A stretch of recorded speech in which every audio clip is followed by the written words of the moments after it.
And now it is my great pleasure to introduce Chancellor Larry Vanderhoef, whose own commitment to doing what matters has had a lot to do with the building of this very special academic community.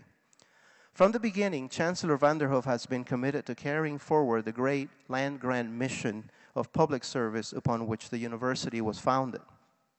He has shown exceptional and sustained commitment to providing the best education to our students. He's worked very hard to foster a diverse and collaborative academic environment that provides the students with an enriched experience in a supportive learning environment. At the same time, he has been one who challenges students to be engaged citizens of the world. Under his thoughtful leadership and guidance, UC Davis has built a strong foundation from which we look forward to moving into the next century. Please join me in welcoming Chancellor Vanderhoef.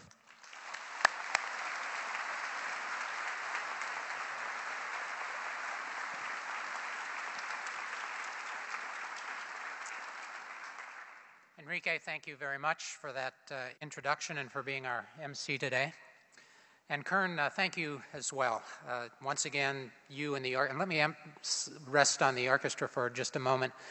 You folks are just great. I don't think I've ever had a single experience where you haven't made me proud to be UC Davis, and I hope you all are feeling the same way. You just do so very well. And I know you aren't all students. Eldridge, I see you back there, and a few others, but you're just great, and thank you so much. This music is so much a part of welcoming our newest campus community members and to celebrating the beginning of a new year. I know, Kern, your last year, right, as conductor, I can relate to that, actually. Frankly, I can't imagine a convocation without Maestro Kern Holloman, and I'm sure there are lots of other people out in the audience that are feeling the same way, and I want to welcome all of you as well. Thank you all very much for coming. I must admit that every year I walk out onto the stage here at this convocation thinking about those fleeting dreams that I had just a few days ago about the fact that I'd walk out here and there'd be nobody here. I don't know why I have that dream, but that's the dream that I have. You know that kind of dream, right, from when you were in college and you're dreaming about going to take an exam, and you know about that. And when you wake up, you're thrilled. You're just so happy to wake up. So I just woke up and you're all here, and I want to thank you very much for being here. Frankly, I didn't know exactly how I'd feel coming out here today. Again, it's my 15th year as Chancellor and my last year, and this is my last convocation.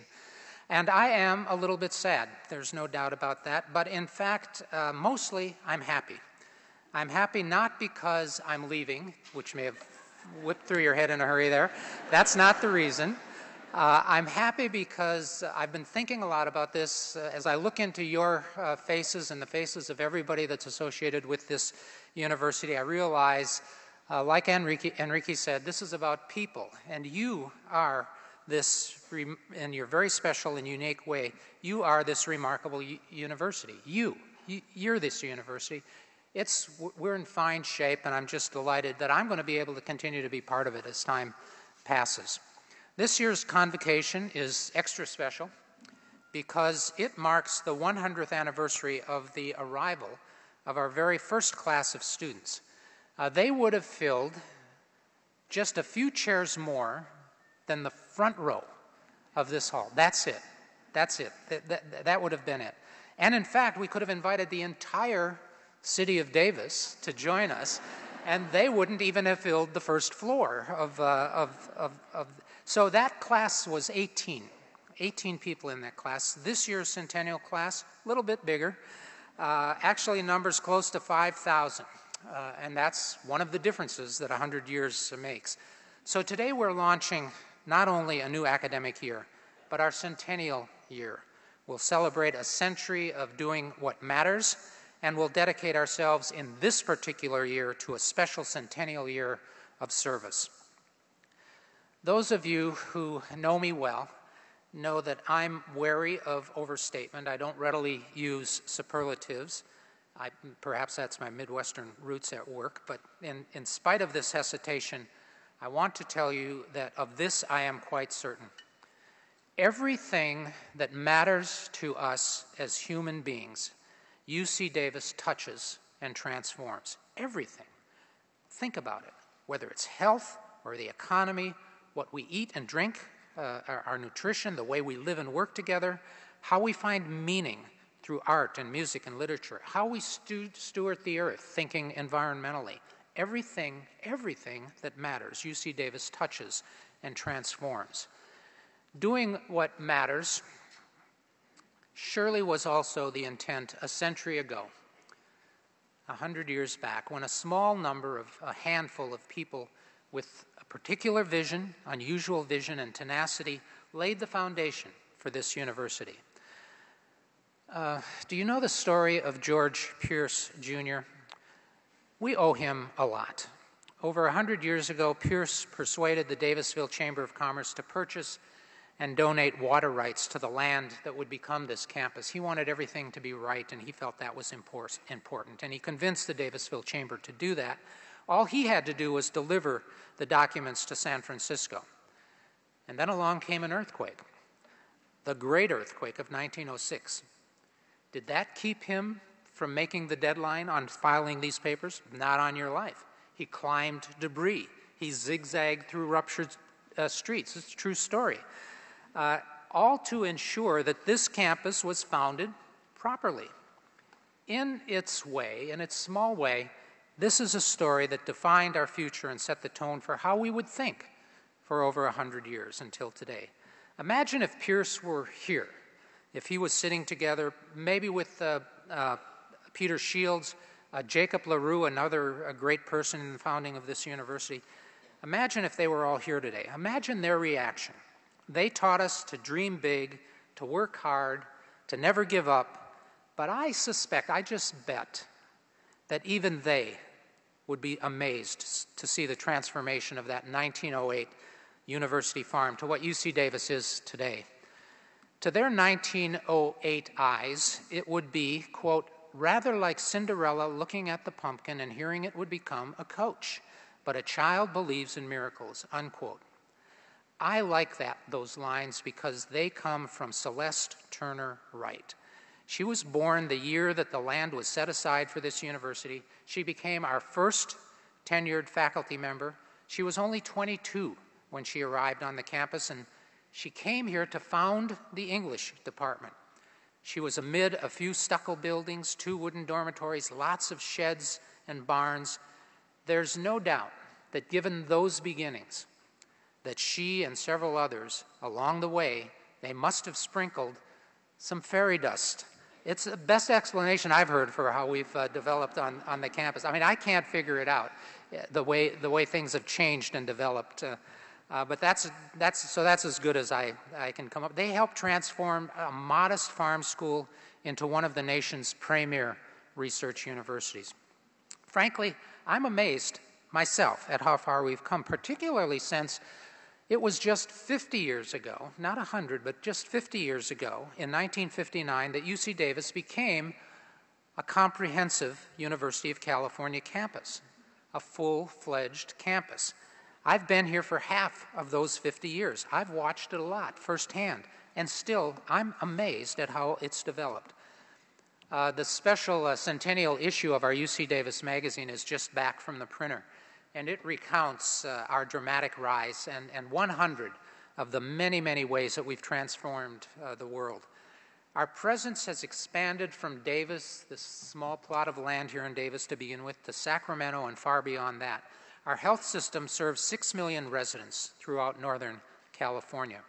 Our centers stretch from Bodega Bay to Tulare, to Tahoe, up and down the coast, and even all the way to Washington, D.C.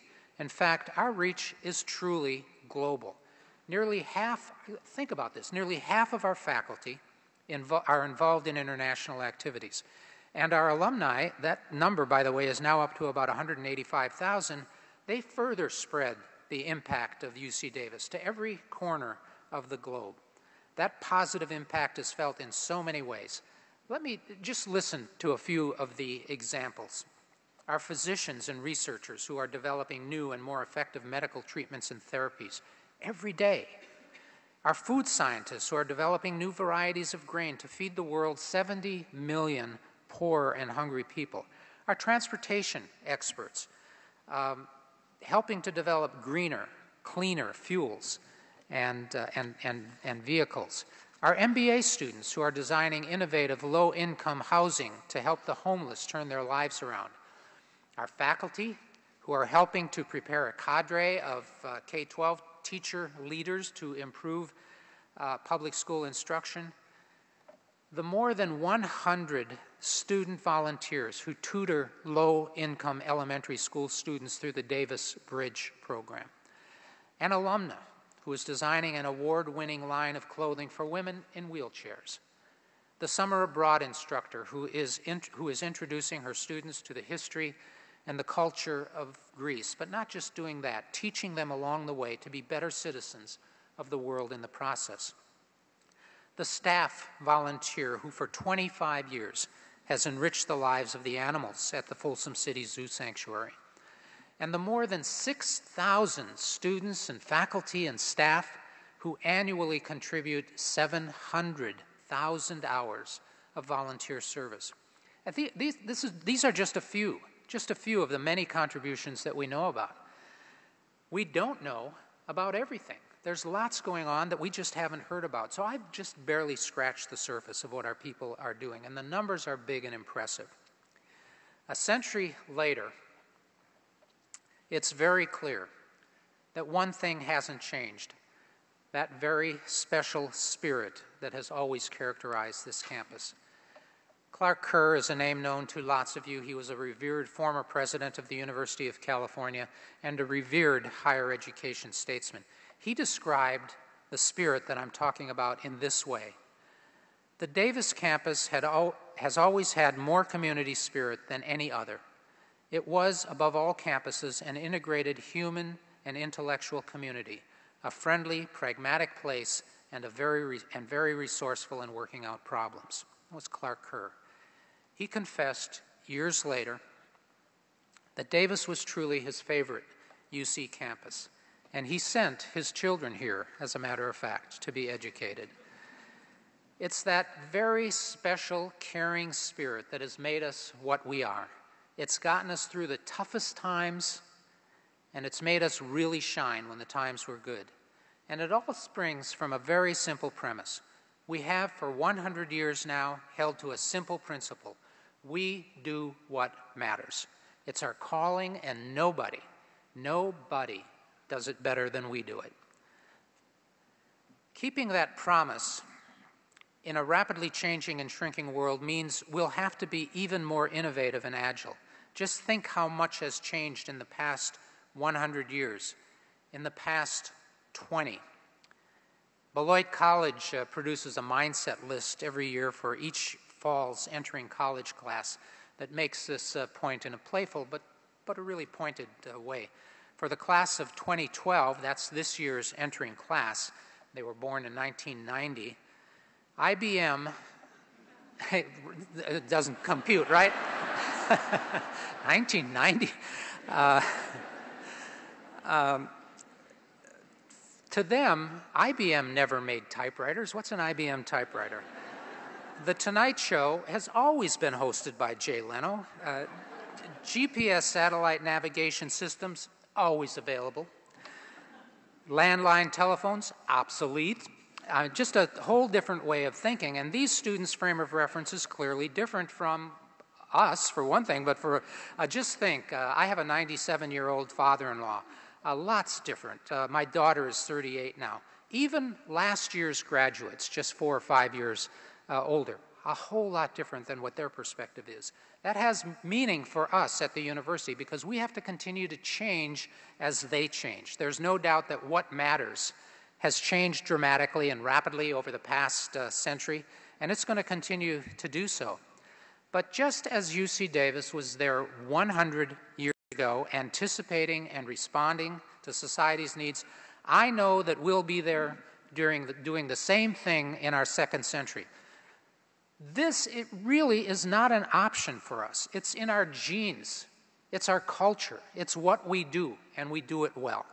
When the UC Davis family gathers 50 years from now or 100 years from now, you just know that they're going to be telling us the same story of dedicated service. They're going to have a few decades of additional examples, but they'll be celebrating the second century of doing what matters, and they'll be lauding what you've done on the job, in the classroom, on your own time. They'll be talking about what you've done to make this world a better place. That's you. That's UC Davis at its very best. Thank you.